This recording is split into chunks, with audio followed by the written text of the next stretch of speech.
اسلامي او طبي لارښوونې څه شی دي؟ څنګه د دې مخنیوی باید وکړو د داسې مرضونو؟ چې مرضونه دا د الله جل جلاله په اراده او په اذن باندې له یو انسان نه بل انسان راځو دې ته چې دغه مرض لکه اوس چې کورونا ده او نور مرضونه دي د ده په مقابله کې باید د مسلمانانو دریځ څنګه وي؟ ډېره مشهوره ده چې قرآن شریف کې ویښته پیدا کیږي او دا یو ماشوم باور وکړي چې تاسو سره ملاویږئ نو تاسو به حیران شئ. ادع إلى سبيل ربك بالحكمة. السلام علیکم ورحمت الله. حکمه پادکاسټ ته ښه راغلاست. دا ویډیو تاسو د قمر انسټیټیوټ فیسبوک پاڼه او یوټیوب چینل کې لیدلی شئ او په ساوند کلاود کې اورېدلی شئ. ورونو او خویندو، لکه څنګه چې تاسو پوهیږئ په دې ورځو کې د دې وایرس مسله ډېره جدي ده او ډېرې رسنۍ په ده باس کې او ډېر خلک هم په ده باس کې. موږ ته هم داسې پوښتنې راځي د دې په برخه کې. نو انشاءالله په دې خپرونه کې هر اړخیز باس لرو د دې وایرس په وجه څنګه ځانونه وژغوري، خپلې کورنۍ او نور داسې انشاءالله. د دې موضوع ښه څېړلو لپاره موږ سره میلمه دی استاد شمس الرحمن. استاد ښه راغلاست. استاد راځو اوله پوښتنه دا ده چې اسلام کې دا د نظافت اهمیت څومره دی؟ بسم الله الرحمن الرحیم. اسلام کې د نظافت اهمیت ډیر زیات ده. اسلام ډیره زیاته توجه نظافت ته کړې. تاسو وګورئ بغیر له نظافت او له طهارت نه ستاسو مونځ نه صحیح کیږي. د اسلام اساسي رکن بغیر له نظافت نه ده صحیح. ته به حتما اودس به دې کړی، ځان به دې پاک کړی، ستا کالي به پاکي، ستا ځای به پاکي. په هغه وخت کې ته د الله جل جلاله په وړاندې ودرېږي او دغه عبادت بیا الله جل جلاله ته قابل قبول ده. که چېرته یو انسان همداسې سمدستي له خوبه راجګ شي ودرېږي په جای نماز باندې، که څومره هم توجه سره ولاړ که څومره هم ښه قرات وکړي، خو چې نظافت یې نه وي مراعات کړی، دا عبادت ده ته اصلا ګټه نه رسي او دا عبادت الله جل جلاله ته بالکل قابل قبول نه ده. صحیح شوه؟ نو دومره اساسي څیز ده په اسلام کې چې ستا هغه اساسي رکن فرض هغه ستا بغیر له طهارت نه هغه نه صحیح کېږي. نو دا په دې دلالت کوي چې شریعت څومره اهمیت ورکړی د نظافت. نبی صلی الله علیه وسلم فرمایي وایي طهارت دا د ایمان یوه برخه ده. یعنی هغه څوک چې هغه پاک وي، هغه د طهارت خیال ساتي، نو په حقیقت کې هغه به د ایمان درجې ته رسیږي. صحیح شوه؟ قرآن شریف کې او په احادیثو کې موږ ډېرې زیاتې لارښوونې لرو الحمدلله چې هغه موږ تاسو ته دا تشویق راکوي، موږ تاسو دا لارښوونه کوي چې تاسو دغه طهارت او پاکي په جدي ډول باندې مراعات کړئ.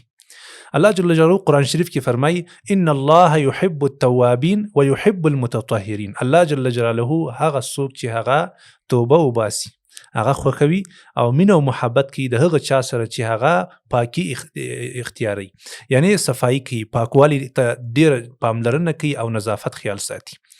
نو بل آیات کې هم الله جل جلاله فرمایي فيه رجال يحبون ان يتطهروا والله يحب المطهرین. وایي داسې خلک شته دي، الله جل جلاله د غزي ذکر کوي د مسجد چې هلته دوی ځان ډېر ښه پاک ساتي او دوی خوښوي چې پاک واوسېږي. الله جل جلاله د دغه خلکو سره د همدې په خاطر باندې مینه او محبت کوي. صحیح ده؟ او هر څوک چې نظافت خیال ساتي نو الله جل جلاله به دغه سره مینه کوي. نو دا څه وړه خبره ده چې الله جل جلاله د یو بنده سره د پاکوالي په خاطر باندې مینه او محبت کوي. نو دا انسان کامیاب انسان ده. صحیح شوه؟ همدارنګه نبی صلی الله علیه وسلم په حدیث کې فرمایلی دي ان الله طیب لا يقبل الا طیبا. الله جل جلاله پاک ده، صرف هغه شیونه قبلوي چې هغه پاک وي.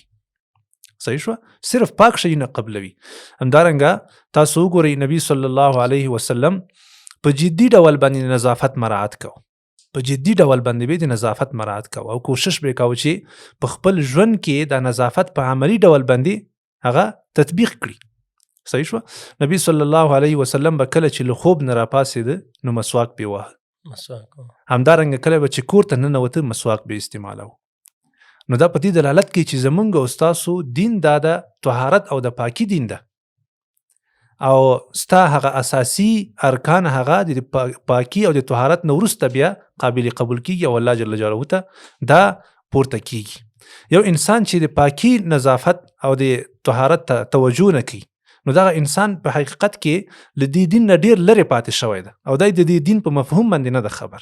د دې وجه نه متاسفانه موږ تاسو وینو په دې ټولنه کې بعضې خلک ته به فکر کوي چې دی د دې اوبو نه ډارېږي بیخي او له دې اوبو سره دښمني ده که نه، بیخي نه لامبي 2 هفتو 3 هفتو کې هم نه لامبي، د ځان پاکي نه اختیاروي، همدارنګه ویښتان نه لري کوي اضافي ویښتان، همدارنګه د له اوبو نه ډېر لرې پاتې کېږي او همیشه لپاره دی خلکو ته داسې ښیي چې زه یو ډېر ښه انسان یم. صحیح ده؟ نه ته ښه انسان یې، ښه انسان که چېرته وایي تا که ښه بوی درنه نه تللی نو دا بد بوی هم باید کم از کم درنه نه وای تللی. صحیح ده که نه؟ نو په جدي ډول باندې متاسفانه ډېر خلک باور وکړي چې تاسو سره میلاویږئ نو تاسو به حیران شئ چې د 3 هفتې 4 هفتې نه دي لامبلي که 1 میاشتې نه دي لامبلي که نه. نو دا تاسو وګورئ د اوداسه ته اسلام څومره اهمیت ورکړی ده چې ته مخکې ځې، دا یو نمونه دی د طهارت چې ته باید په منظم ډول باندې طهارت حاصل کړي. همدارنګه تا باید غسل کړی وي. یوه ښځه ده چې هغه مریضیږي، میاشتنۍ مریضي پرې راځي یا ولادت نه وروسته مریضي پرې راځي، کله چې هغه پاکیږي هغه په دې باندې پاکیږي چې هغه ولامبي، شریعت ورته امر کړی چې ته به لامبي. صحیح شوه؟ همدارنګه یو انسان د هغه اودس ماتی کوي یا ترنه هوا وځي او یا کوروالی کوي، شریعت درته امر کوي چې ته به څه کوي؟ ته به لامبي او یا به اودس کوي. صحیح شوه؟ نو همیشه لپاره موږ تاسو ته شریعت دا لارښوونه کړې چې تاسو د خپل ځان د نظافت خیال وساتئ او په جدي ډول باندې مراعات کړئ. مننه. رښتیا هم ډېرو ځایو کې دا ستونزې شته. بعضې خلک خو بیخي حتی هغه که زمینه وایي چې زه کلو کې نه یم مساعدې، بعض ځایو ته ځي چې هلته یعنې زمینه مساعده یې دی ته، یعنې شاور یې شته، تشنابونه شته، ګرمې اوبه شته، خو د دې دومره وسه نه کېږي چې پسېږي او هغه ځان ووینځي که نه. مختلفو ځایو کې حتی مسجد ته هم چې ځې دا احساس کېږي خلکو ته چې یا ځان نه وینځي یا جرابې په 10 ورځې 20 ورځې نه بدلوي، نو سجدې ته چې ځې نو ډېر سخت دی چې سړی سجدې کې پاتې شي. راځو دې ته چې په دې برخه کې نبوي وقایوي لارښوونې څه دي استاد؟ عمر رضی الله عنه شام ته روانو، ورسره صحابه کرام او نور ملګري هم ورسره وو. نو په لاره کې دوی ته خبر ورسېده چې هلته په شام کې د طاعون مرض، خطرناک مرض خپور شوی ده. کله چې دوی ته دا خبر ورسېده د خپلو صحابه کرامو او ملګرو سره مشوره وکړه، وایي ورشو او که بیرته وګرځېږو. بعض ورته ویل وایي بیرته به وګرځېږو ځکه خطرناک مرض ده، داسې نه چې موږ پې اخته شو. عمر رضی الله عنه ته بعضې نورو صحابه کرامو وویلې وایي داسې به وکړو ور به شو، همغه شام ته به لاړ شو ځکه دا الله موږ ته په تقدیر کې لیکلي دي. صحیح ده؟ په تقدیر کې لیکلي دي، نو اوس خو موږ به حتما هلته ورځو، نو که هر څه راسره وشو هغه به راسره کېږي. همدا راته تقدیر کې لیکلي وي چې داسې وخت کې به موږ راځو چې هلته به مرض خپور شوی، نو دې نه خو تېښته نشته. عمر رضی الله عنه ورته ویلې وایي نه، موږ د الله له یو تقدیر نه بل تقدیر ته ځو، نفر من قدر الله الى قدر الله. دا د الله جل جلاله بد تقدیر ده چې هلته لاړ شو په مرض باندې اخته شو، نو باید له دې تقدیر نه لاړ شو بل تقدیر ته چې دغه د الله جل جلاله د عافیت تقدیر ده، ښه تقدیر ده، نو بیرته باید وګرځېږو. نو دا په حقیقت کې په دې دلالت کوي چې زموږ او ستاسو دین دا وقایوي دین ده، د احتیاط دین ده. موږ او تاسو باید حتما احتیاط نه کار واخلو او خپل ځانونه مخکې نه وژغورو او پناه ورته ورکو. یعنی عمر رضی الله عنه په حقیقت کې موږ تاسو ته دا پیغام راکړي چې تاسو باید احتیاطي تدابیر ونیسئ، داسې نه چې ځان په زوره خطر ته وروړئ. صحیح شو که نه؟ همدارنګه نبی صلی الله علیه وسلم موږ تاسو ته چې وایي د شپې تاسو دا لوښي پټوئ، دیګي وي، لوښي وغیره، د هغوی سرونه پټوئ، بندوئ. دا د څه لپاره موږ ته وایي؟ خو وقایوي لحاظه موږ ته وایي چې تاسو باید خپل ځانونه په وقایه کې او په حفاظت کې وساتئ تاسو مریضان نشئ. صحیح شوه؟ همدارنګه نبی صلی الله علیه وسلم هغه فرمایي چې تاسو په لارو کوڅو کې، په عامه ځایونو کې او په داسې څه کې چې هلته اوبه وي، تاسو هلته ګندګي مه غورځوئ. همدارنګه د ونې لاندې تاسو ګندګي مه غورځوئ ځکه هلته به خلک کیني یا به خلک تیریږي، نو خلک به درپسې بد رد وایي او ښکنځا به درته کوي. دا ولې وایي؟ دا د دې لپاره چې مرضونه خپاره نه شي. صحیح شوه؟ همدارنګه کله چې موږ اودس کوو، نبی صلی الله علیه وسلم د سنت طریقه ده چې 3 وارې پزه ومینځو. دا اکثره نن د کرونا مرض دا وایي د پزې او د خولې له لارې انتقالېږي. صحیح شوه؟ نو موږ تاسو ته 3 وارې وایي چې تاسو اوبه په خولو او پزه باندې تېرې کړئ او بیا پکې ښه مبالغه مو کوي، پورته یې کش کوئ او بیرته یې توکئ. صحیح ده که نه؟ دا د څه لپاره؟ دا د دې لپاره چې موږ تاسو له مرض نه الله جل جلاله وژغوري. دا ټول هغه احتیاطي او وقایوي تدابیر دي چې موږ تاسو ته په احادیثو کې ثابت دي. دا نن سبا چې تاسو وینئ خلک لارښوونې کوي، حکومتونه، ډاکټران لارښوونې کوي موږ تاسو ته، دا څه لپاره؟ دا دې لپاره چې زموږ او ستاسو صحت هغه تامین شي. صحیح ده؟ همدارنګه په حرمینو شریفینو کې چې دغه تدبیر او تصمیم نیول شوی چې هلته باید معتمرین لاړ نشي، دا د څه لپاره؟ دا وقایوي تدابیر دي ټول. دا د دین یوه برخه ده چې موږ تاسو مخکې نه ځانونه خپل وساتو. صحیح ده کنه؟ داسې بعضې خلک وایي بس دا د الله جل جلاله راوستلی ده، اوس به موږ تاسو باندې راځي، نه د خلکو خبره ته غوږ نیسي، نه د ډاکټرانو خبرو باندې عمل کوي. دا خو بده خبره ده، دا خو اسلام تا نه وایي، دا خو ستا خپله خبرې دي، غلطه خبره ده. صحیح شوه؟ نو ته به خپل احتیاط ساتي. خذو حذرکم، قرآن شریف کې آیات ده، تاسو به خپل احتیاطي تدابیر نیسئ. صحیح شوه؟ نبی صلی الله علیه وسلم کله چې هجرت کو او مشرکین د هغه د کور نه راچارپیر شوي او هغه یې نه پرېښوده کنه، او د هغه د قتل اراده کړې وه، نو ولې نبی علیه الصلاة والسلام په شپه کې راوځي او بیا هغه غیر مستقیم لاره انتخابوي د هجرت لپاره؟ دا څه ده؟ دا د دې وجه نه چې احتیاطي تدابیر ونیسي د خپل حفاظت په خاطر باندې. او موږ تاسو ته دا پیغام راکوي چې تاسو هم په احتیاط کې باید ژوند وکړئ او په هیڅ ډول باندې هم داسې ونه کوي چې له اسباب او له وسایلو نه کار وانخلي او داسې په الله جل جلاله باندې بیا توکل. دا غلط توکل ده. نه، احتیاطي تدابیر به ټول نیسي، احتیاط به کوي. او دغه د عمرې په اړه باندې چې کوم تدابیر نیول شوي دي یا علما تاسو ته توصیه کوي، دا ټول د دې په خاطر دي چې تاسو محفوظ پاتې شئ او سالم پاتې شئ. ځکه موږ تاسو په شریعت کې یو اصل لرو، درء المفاسد اولا من جلب المصالح. وای د خرابي لري کول دا ډیر ضروری دي، دا ډیر اهم دي نسبت لدینه چې ته ګټه لاس ته راوړي. صحیح شوه؟ مثلا یو نفر ده زی وظیفې ته د ورځي، کور کې هلته مریض ده. صحیح ده چې دا رزق ګټل دا ګټه ده، حلال رزق ګټل ته دفتر ته ځي دا ښه خبره ده. لیکن بل طرف ته تا باندې لازم ده چې ته اول د مریض علاج وکړي، ډایرکټ شفاخانې ته بوځي، دا عقل هم مني. ګوره صحیح ده کنه؟ او زمونږ استاسو دین الحمدلله دغه توجه کړي چې تاسو اول هغه ضرري سیزونه له ځان نه لرې کړئ مخکې له دې نه چې ګټه لاس ته راوړي. اوس عمرې ته تګ دا ښه خبره ده، خلک به اجرونه او ثوابونه لاس ته راوړي، خو که الله مکړه له هغه نه مرض انتشار وکړي نو بیا خو به خبره نوره خراب شي. نو دې ته باید مسلمانان په هیڅ وجه باندې تشویش ونه کړي چې حج پاتې شو، عمره پاتې شوه، خیر الله جل جلاله به دا مرض ختم شي، بیا به مسلمانان لاړ شي، بیا به لاړ شي خپل عبادتونه به وکړي. صحیح ده؟ خو مهم دا ده چې موږ تاسو د امراضو مخنیوي وکړو په ښه طریقه باندې، او لازم تدابیر چې کوم وروسته به انشاءالله بیانو هغه باید موږ تاسو ونیسو او بیا له هغه نه وروسته په الله جل جلاله باندې توکل او اعتماد وکړو. مننه استاد. راځو دا مرضونه چې کوم دي دا ساری دي یو انسان نه بل انسان ته انتقالیږي او که نه انتقالیږي؟ او دا ډیره عجیبه خبره ده. مختلف رقم خلک راجګي په رسنیو کې او په تلویزیونونو کې وایي دا مرض، وایي نبی علیه الصلاة والسلام ویلي دي چې دا یو نه بل ته نه انتقالیږي کنه، یو حدیث یې راخیستی په هغه باندې ډایرکټ فیصله کوي. دا ډیره ناشنا خبره ده. حال دا چې دقیق نظر څوک وکړي، ښه قوي مطالعه وکړي، خبره داسې نه ده، بلکې د هغه حدیث مطلب دا ده نبی علیه الصلاة والسلام چې وایي لا عدوه، د دې حدیث معنا دا ده چې په خپله باندې په طبیعي ډول باندې په خپل ذات کې په ده کې دا صلاحیت نشته چې دی یو بل ته انتقال شي تر څو پورې چې د الله جل جلاله اراده نه وي. صحیح ده؟ یعنی طبیعتا هر مرض یو بل ته نه انتقالیږي، بلکې دا د الله جل جلاله په اراده باندې انتقالیږي. صحیح ده؟ د دې وجه نه بل حدیث کې نبی علیه الصلاة والسلام فرمایي فر من المجذوم فرارک من الاسد. وای ته له یو مریض انسان نه، جذام یو مرض چې سړي باندې دانې راوخیږي او پوستکی خراب شي، له دې انسان نه داسې تښته لکه له زمري نه چې تښتي. دا ولې نبی علیه الصلاة والسلام وایي؟ د دې وجې نه چې کیدای شي دا مرض تا ته هم انتقال شي. صحیح ده کنه؟ دا مرض تا ته هم انتقال شي. د دې وجې نه نبی علیه الصلاة والسلام نه صرف په یو حدیث کې، په ډیرو احادیثو کې موږ ته دا لارښوونه کوي. بل حدیث کې فرمایي لا یورد ممرض علی مصح، وای مریض د صحیح انسان ته نه ورځي، نه دی ورنږدې کیږي. ولې دی نه ورنږدې کیږي؟ ځکه کیدای شي د دا مرض هم د ته انتقال شي. صحیح ده کنه؟ نو چې احادیث راغونډ کو موږ تاسو دا فهم اخلو چې مرضونه د الله جل جلاله په اراده او په اذن باندې له یو انسان نه بل انسان ته انتقالیږي او ساری ګرځیدای شي.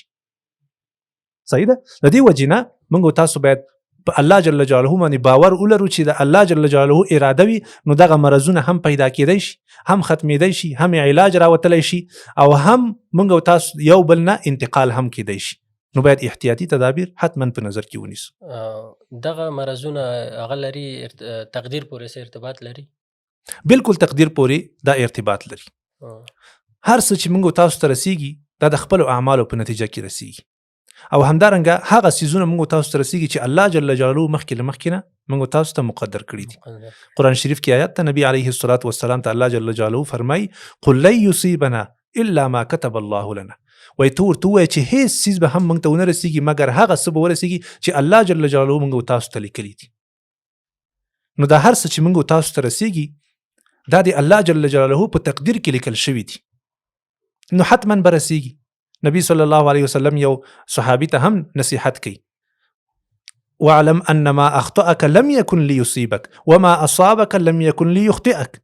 وای هغه څیز چې تا نه واوړېد تا ته ونه رسېد نو هغه تا ته لیکل شوي نو، او هغه څیزونه چې تا ته راورسېدل هغه په حقیقت کې تا ته مخکې له مخکې نه لیکل شوي. الله جل جلاله مخکې له دې نه چې دا دنیا د ځمکه او د اسمان پیدا کړي 50,000 کاله مخکې د زموږ ستاسو د تقدیر فیصله کړې ده او قلم ته یې ویلي دي چې هر څه ولیکه او هغه لیکلي دي. نو دا د تقدیر سره تړاو لري خو مصیبتونه چې راځي دا د انسانانو د خپلو اعمالو په نتیجه کې راځي کنه. کله چې دا وایرسونه راځي خو انسانان تاسو وګورئ په خارج کې اکثره د خارجي ملکونو نه دا مصیبتونو دا عذابونه راځي. که انفلوئنزا مرض هغه هم د خارج کې رامنځته راغلی و، که د ایډز مرض هغه هم هلته رامنځته شوی و، همدارنګه که دا کرونا مرض دا هم هلته رامنځته شوی ده. ځکه چې انسانان دا د الله جل جلاله د قوانینو سره سم زندگی نه کوي.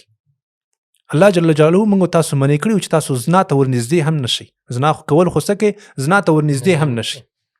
له حرامو څیزونو نه یې منع کړي چې تاسو دا مه خورئ، دا ستاسو په ضرر ده. نو هر هغه څیزونه چې الله جل جلاله موږ تاسو ورنه منې کړي په حق نه صرف موږ تاسو ته په آخرت کې ګټه رسوي، صحیح شوه، بلکې په دې دنیا کې هم زموږ تاسو په ضرر باندې تمامیږي. یعنی دا زموږ تاسو په دنیا او آخرت کې په ضرر تمامیږي. د دې په خاطر باندې الله جل جلاله منې کړي. متاسفانه چې خلک انسانان د دې خیال نه ساتي نو ځکه دا مرضونه ور باندې راځي، او اکثره دا مرضونه د فحاشي او د عریاني او د حرامو شیانو په استعمال کې رامنځته کیږي. او هر مصیبت چې په مسلمانانو باندې راځي په کافرانو باندې یو عذاب ګڼل کیږي، او په مسلمانانو باندې دا یو ابتلا او یو امتحان ده چې دا مسلمان څه کوي. الله جل جلاله ګوري د هر انسان حالت ته او د هر انسان عقیدې ته. په دې باندې ډیر انسانان هغه واضح ښکاره کیږي چې دا انسان په څومره درجه کې د ایمان او د عقیده او د باور په الله جل جلاله باندې. راځو دې ته چې دغه مرض لکه اوس چې کرونا ده او نور مرضونه دي، د ده په مقابله کې باید د مسلمانانو دریځ څنګه وي؟ د مسلمان دریځ باید ډیر جدي او ډیر قوي او ډیر محکم وي. په هیڅ ډول باندې مسلمان باید د دغسې هواګانو د دغسې فتنو د دغسې عذابونو په مقابل کې نه شکست خوري، نه ورخطا سي، او نه هم باید خپله حوصله له لاسه ورکړي. مسلمان باید د ونې غوندې کلک ودرېږي، ځکه دا مشکلات او دا مصیبتونه دا دنیا کې راځي او دا لازم دي حتما، صحیح ده. نو مسلمان باید په هیڅ ډول باندې هم د ویرې او د خوف او د ډار احساس ونه کړي. متاسفانه ډیر مسلمانان دومره لالهان د ستړي ستومانه دي سړی ورته حیرانېږي. په منډو تړلو سر ده او کله یو ته زنګ وهه څه وکړو، موږ نه لاره ورکه ده، رای حل شي د چی وکړو، چیرته لاړ شو. د مسلمان دریځ باید واضحه وي، صحیح ده، ځکه تا ته الله جل جلاله د خپل مسیر واضحه کړی ده. فرض که دا مصیبت په تا باندې راغی او تا صبر وک، په دې صبر باندې به الله جل جلاله تا ته لوړ مقام درکوي. فرض که الله دې نه کوي په دغه مرض باندې ته مړ شوې، خو په دغه وجه باندې به الله جل جلاله تا ته د شهادت مرګ درکوي. دا په بخاري کې په صحیحینو کې حدیث ده. نبی صلی الله علیه وسلم فرمای چې څوک په خطرناک مرض باندې اخته شو او هغه په صبر وکړ تر دې چې هغه مړ شو، الله جل جلاله هغه ته د شهید اجر ورکوي. نو فرض که ته مړ شوې خو ستا په لاس کې خو یو روښانه ګروپ شته ده کنه، هر سره ته واضحه دي. که هغه څوک چې هغوی سره نه دین لري نه الله پیژني، که هغه خفه شي خو بیله خبره ده، خو ستا مسیر خو واضحه ده کنه. الله جل جلاله ستا ګناهونه معاف کوي، تا ته لوړې مرتبې درکوي. نو ته بیا ولې لالهان ده، ستړی ستومانه او ورخطا او په منډو تړلو باندې داسې مه کوه، صحیح ده. په هر ځای کې چې مسلمان ده، هغه که په غرب کې ده، که په شرق کې ده، که په ایران کې ده، او په هر ځای کې ده، مه ډارېږه. موږ دغه پیغام ورته لرو چې مه ډارېږه، ذره بره تشویش ونه کړي، هیڅ غم ونه کړي. الله جل جلاله چې څه راوستي وي قسم ده چې په هر حالت کې به تا ته رسیږي، او ستا چې په قسمت کې وي هر حالت کې بالکل ترې خلاصېدی نشي. نو دغه غمونه او تشویشونه باندې ته ولې ځان مړ کوې مخکې له وخت نه؟ صبر وکړه د الله جل جلاله تقدیر ته.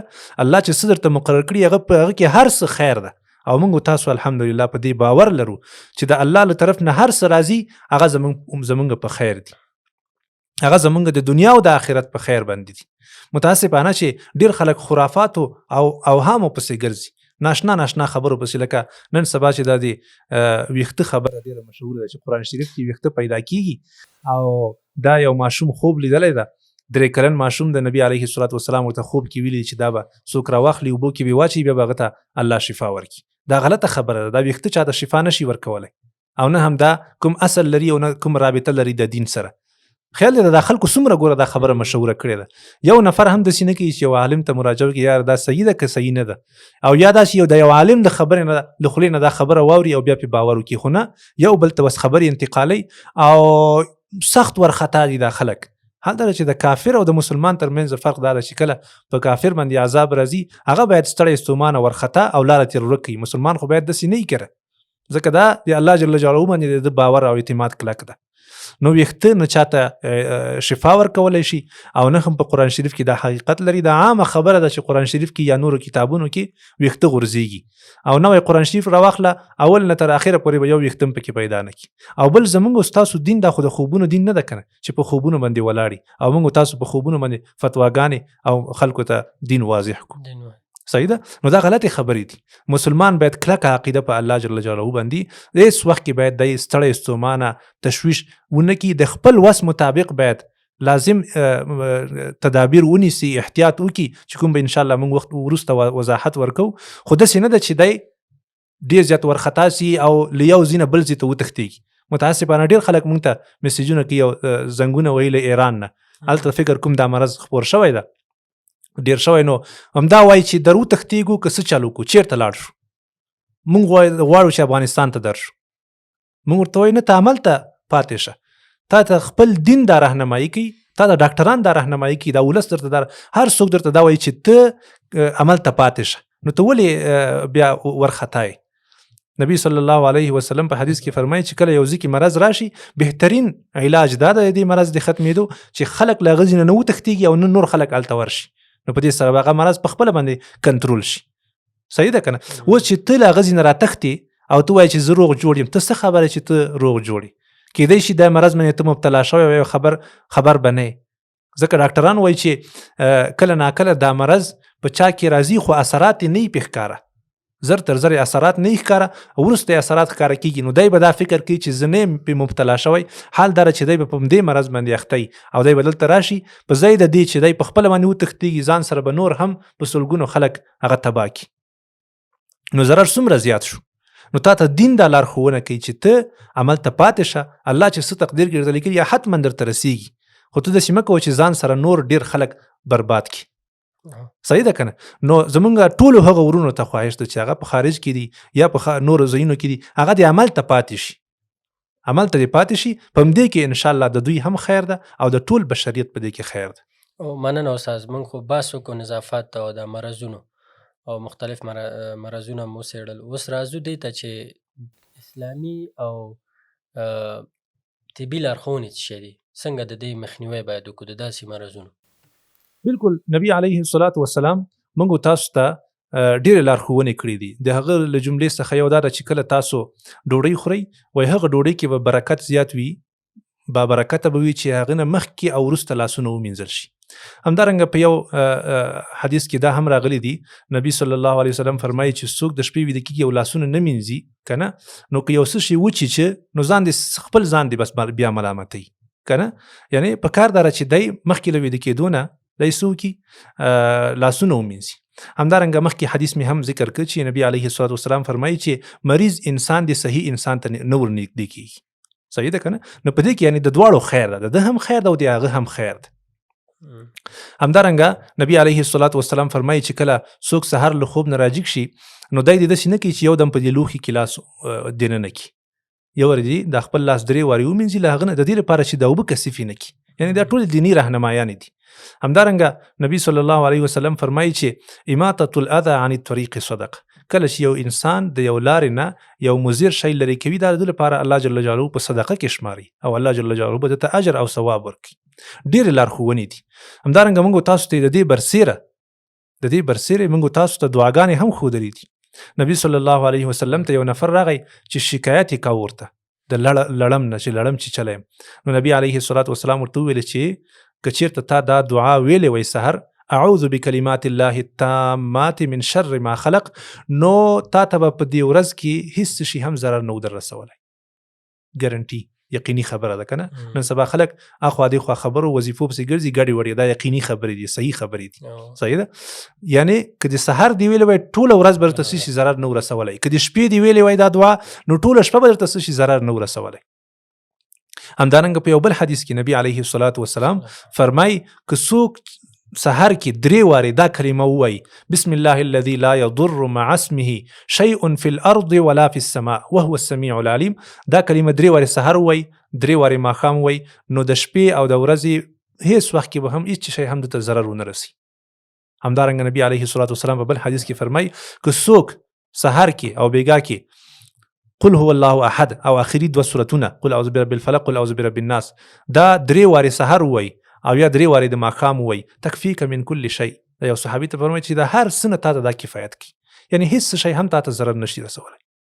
همدارنګه نبی علیه الصلاة والسلام فرمایي چې کله تاسو څوک ولید او په یو مرض کې په یو غم او یو عذاب کې اخته و، تاسو دا کلمه ووایي الحمد لله الذي عافاني مما ابتلاك به وفضلني على كثير ممن خلق تفضيلا. دا کله تاسو کوی نو الله جل جلاله به هیڅ کله هم دی هغه په مرض او په عذاب باندې د یختنه کی. صحیح ده کنه. دا خپل دعاګانې دي، دا بهترین دعاګانې دي، یقیني دعاګانې دي. که چېرته یو مسلمان دا ووایي سحر او ماښام په دې باندې مواظبت وکړي نو بې له شک او شبهې نه الله جل جلاله به دته عافیت په نصیب کړي او له هر قسمه شرونو او فتنو او له عذابونو او له دې امراضو څخه به دی ساتي. اوس راځو ډاکټرانو ته. ډاکټران هم خپلې لارښوونې په دې بخش کې لري او ډاکټري هم د دین یو بخش ده. داسې نه ده چې دا عصري علوم دا دین سره کوم تړاو نه لري. موږ او ډاکټران ټول یو ټول د دین په راهنماییو کې مخکې ځو الحمدلله. او زموږ ستاسو دین موږ تاسو ته راهنمایي کړې چې تاسو به دوا کوئ. لکل داء دوا. نبی علیه الصلاة والسلام فرمایي وایي د هرې دوا مریضي لپاره دوا شته ده. نو کله چې ته د همغې مریضي دوا وخورې نو الله برئ باذن الله دی الله جل جلاله پر رضامندي باندې دغه په اذن باندې به ته روغ او جوړ شي. صحیح ده کنه. د دې وجې نه کله چې یو انسان دنیا ته راځي نو اول چې د چا په لاس لګیږي یو ډاکټري او بل ملای. صحیح ده کنه. همدارنګه کله چې د دنیا نه رخصتیږي بیا هم دغه د ډاکټر او د ملا په لاس باندې لګیږي او دنیا نه ځي. نو مهم رابطه ده زمونږ د هغوی ترمنځ. نو په دین ډاکټران ډیر ماشاءالله خیر راهنمایي کړي. د هغې له جملې څخه یو ده چې سړی باید ماسک واچي، دا احتیاطي تدابیر دي. صحیح شوه. همدارنګه سړی باید له هغه غذایي موادو څخه استفاده وکړي چې هغه ویټامین سی او ویټامین ډي ولري. مثلا لیمو شو، نارنج شو، کیوي شو کنه، له دغه نه باید انسان استفاده وکړي. همدارنګه ډاکټران وایي چې تاسو ګرمې اوبو نه استفاده وکړئ، کوشش وکړئ چې وی چې کوي همدارنګه په ګرمو اوبو باندې خپله پزه او خوله کنګال کړئ. صحیح ده که نه؟ همدارنګه مسلمان باید کوشش وکړي په عام ژوند کې چې مائعات عموما زیات استعمال کړي، خصوصا په دې دور کې سړی باید کوشش وکړي چې مائعات څومره هم زیات کولی شي باید استعمال کړي. صحیح ده که نه؟ همدارنګه ډاکټران موږ تاسو ته توصیه کوي او همدارنګه حکومت چې تاسو ډیر پر ازدحامي ځایونو ته ډیر مه ځئ، چې چېرته ډیر بیروباري رش وي تګ راتګ ډیر مه کوئ. یعنې کوشش وکړئ چې هغه خپل ضرورتونه هم پوره کوي خو ډیره ګڼه ګونه کې مخکېل کېږئ. همدارنګه نړیوال روغتیایي سازمان هم دغه توصیه کوي چې تاسو لاسونه ډیر ومینځئ، کوشش وکړئ چې مائعات استعمال کوئ، صابون استعمال کوئ او کوشش وکړئ چې که چېرته ته مریض کېدې نو مسجد ته هم مه ځه، د دې په خاطر باندې چې نورو خلکو ته نجات حاصل شي او خدای مکه ستا په وجه باندې دا مرض خپور نشي. او که بل څوک ته پوهېدی چې مریض ده نو هغه ته هم توصیه کوئ، دا فهم عام کوي چې هغه هم باید د پرنجي په وخت کې دا خپل مخ ته لاس ونیسي. نبی علیه الصلاة والسلام به هم چې کله پرنجی کو لاس مبارک به خپل مخ ته ونیو. صحیح ده؟ د دې لپاره چې مخنیوی وکړي د امراضو د انتشار. نو کوشش کوي چې یو بل ته ښه توصیه وکړي او په ښه طریقه باندې یو بل دا پوهاوی عام کړي او د مرضینو انشاءالله مخنیوی وکړي. مننه خیر اوسې استاد. الله دې موږ تاسو ټول له دې امراضو څخه وساتي او الله جل جلاله دې په دې ملت باندې رحم وکړي. امین امین کې. مننه استاد. خویندو ورونو تاسو د استاد خبرې واورېدلې او تاسو که چیرې په د برخه کې نور تحقیق هم وکړئ تاسو هغه ځایونو ته لکه استاد چې ویل چې مزئ خپل که چیرې تاسو غواړئ خپل ځان یا خپله کورنۍ د دغې ستونزو څخه د دغسې امراض څخه مخنیوی وکړئ نو دغه لارښوونې چې موږ تاسو ته کړي هیله د ستاسو څخه مو دا ده چې دغه لارښوونو باندې عمل وکړئ او دا ویډیو هم نورو ملګرو سره شریکه کړئ. تر بیا مو په لوی او بخونکي څښتن تعالی سپارم. السلام علیکم ورحمة الله.